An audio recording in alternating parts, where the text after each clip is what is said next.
রামপুর গ্রামে হাসি নামের এক মেয়ে তার সৎ মায়ের সাথে থাকতো। হাসির সৎ মা ছিল অনেক অত্যাচারী। হাসিকে দিয়ে সে সব কাজ করিয়ে নিত। হাসি দেখতে ছিল অনেক কালো। হাসি যখন ছোট তখন তার মা মারা গেছে। এরপর হাসির বাবা বিয়ে করে নিয়ে আসে।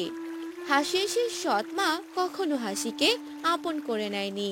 একদিন, হাসি, এই হাসি, কোথায় রে তুই? নবাব জাদি এখনো পড়ে পড়ে ঘুমাচ্ছিস নাকি? হ্যাঁ, কই রে?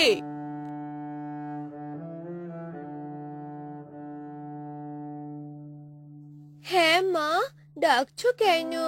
আমি একটু ঘুমিয়েছিলাম। কি লাগবে মা, বলো। ওরে নবাব জাদি, বেলা কত হয়েছে দেখেছিস? রান্না কে করবে শুনি? আমার খিদে পেয়েছে, যা রান্না কর গিয়ে। আচ্ছা মা, ঠিক আছে, আমি রান্না করছি।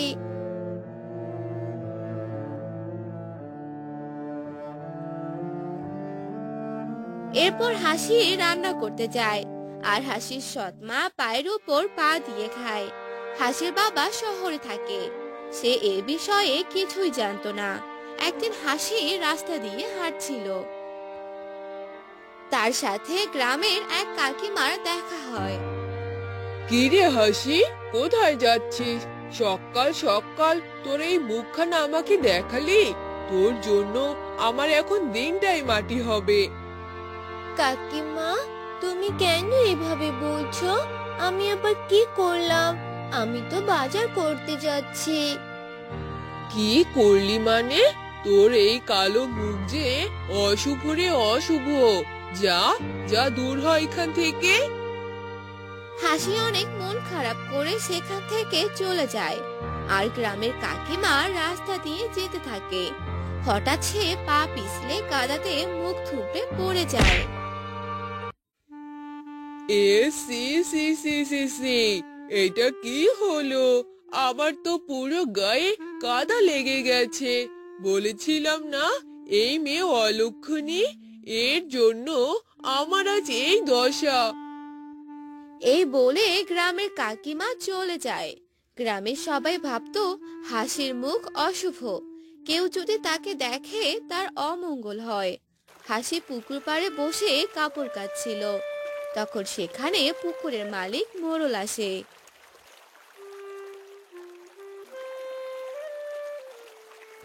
কি রে হাসি, তুই কি করছিস? মোড়ল মশাই, আমি কাপড় কাচ্ছি গো। সে কি, আমার পুকুরের মাছগুলো এরকম ভেসে উঠছে কেন?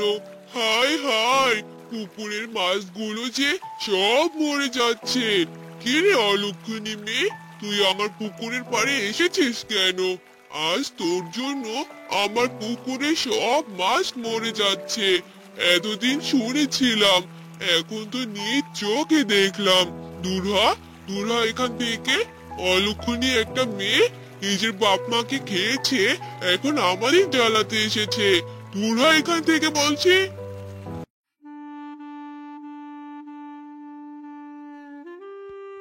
হাসি কান্না করতে করতে সেখান থেকে যেতে থাকে আর বলে,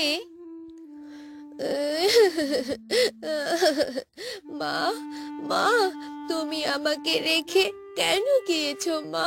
সত্যি কি আমি অলক্ষণী?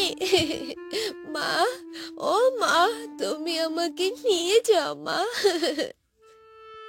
হাসি কান্না করতে করতে বাড়িতে যায়।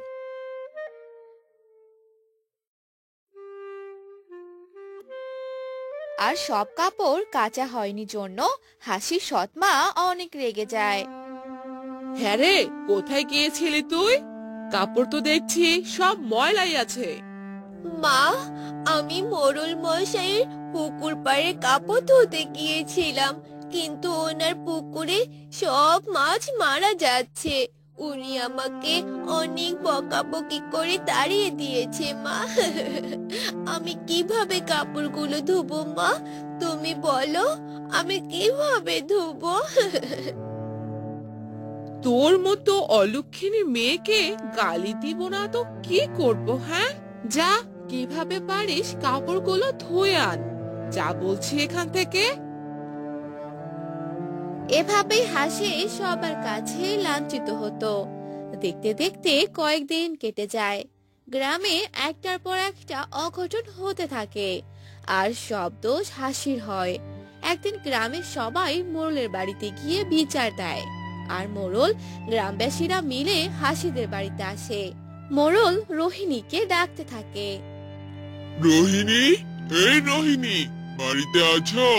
কি হলো রোহিণী? এই রোহিণী!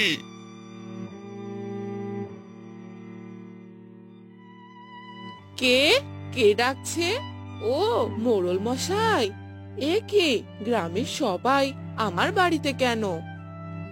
হ্যাঁ, আমি। তোমার সৎ মেয়ের কারণে গ্রামে অমঙ্গল হচ্ছে। গ্রামের সবাই আমাকে অভিযোগ করেছে। এক্ষুনি ওকে এই গ্রাম থেকে চলে যেতে হবে, না হলে আমি তোমাকে আর তোমার মেয়েকে এই গ্রাম থেকে তাড়িয়ে দিব। এই বলে দিলাম। গ্রামে বাচ্চারা চুরি হচ্ছে, একটাও পশু প্রাণী নেই, সব উধাও হয়ে যাচ্ছে। গ্রামে যে অমঙ্গলের তাণ্ডব চলছে। তোমরা কি চলে যাবে, নাকি ঘর ধাক্কা দিয়ে বের করে দিব? কিন্তু মোড়ল মশাই, আমি কি করেছি? আপনি আমাকে কেন এভাবে বলছেন? আমি কালো, এটা কি আমার দোষ?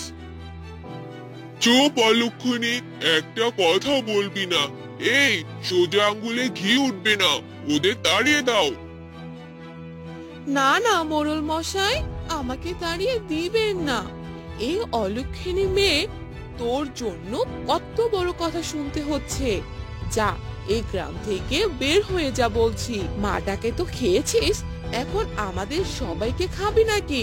দূর হয়ে যা। মা, আমি কি করেছি? কোথায় যাব আমি? আমার যে কেউ নেই, আমাকে তোমরা তাড়িয়ে দিও না। দয়া করো আমাকে, তোমরা আমাকে কেউ তাড়িয়ে দিও না। এই মেয়ে, বেশি কথা না বলে দূর হ। এই গ্রাম থেকে তুই দূর হ। তোর জন্য আমরা কেউ শান্তিতে থাকতে পারছি না।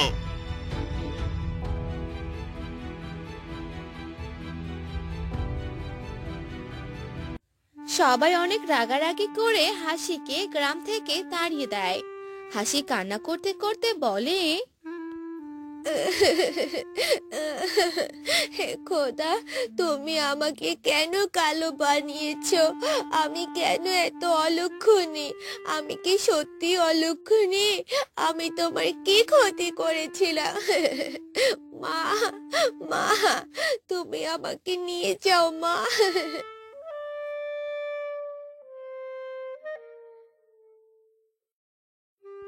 এরপর হাসি যখন কান্না করতে করতে জঙ্গলের পথ দিয়ে যাচ্ছিল, তখন সে গুহার ভেতর থেকে অট্টহাসি শুনতে পায়। আরে, এইভাবে হাসছে, দেখি তো কি।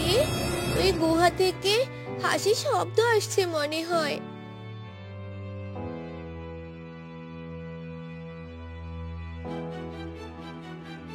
এরপর হাসি গুহার আড়াল থেকে সবটা শুনতে থাকে।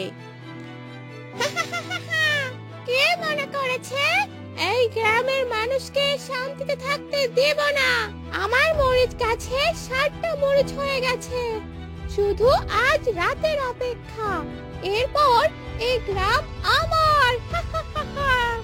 এই 60টা মরিচে 60টা বাচ্চা আছে, সবগুলোকে বলি দেব। এ কি মরিচ গাছ? আবার 7 রঙের মরিচ ধরে আছে, কিন্তু 7 রঙের মরিচ গাছ হয় নাকি? এই মরিচ গাছে ডাইনি শক্তি। 7 রঙের মরিচে 7টা বাচ্চা আছে। না, এদেরকে আমায় বাঁচাতেই হবে, আর এই মরিচ গাছকে পুড়িয়ে ফেলতে হবে, না হলে যে আমাদের গ্রামটাকে ডাইনি নষ্ট করে দিবে। আমি বেঁচে থাকতে এটা কখনো হতে দিব না। এরপর ডাইনিটা যখন বাইরে যায়, হাসি চুপি চুপি গিয়ে 7 রঙের 7টা মরিচ ছিঁড়ে ফেলে, আর সেগুলো মানুষ হয়ে যায়।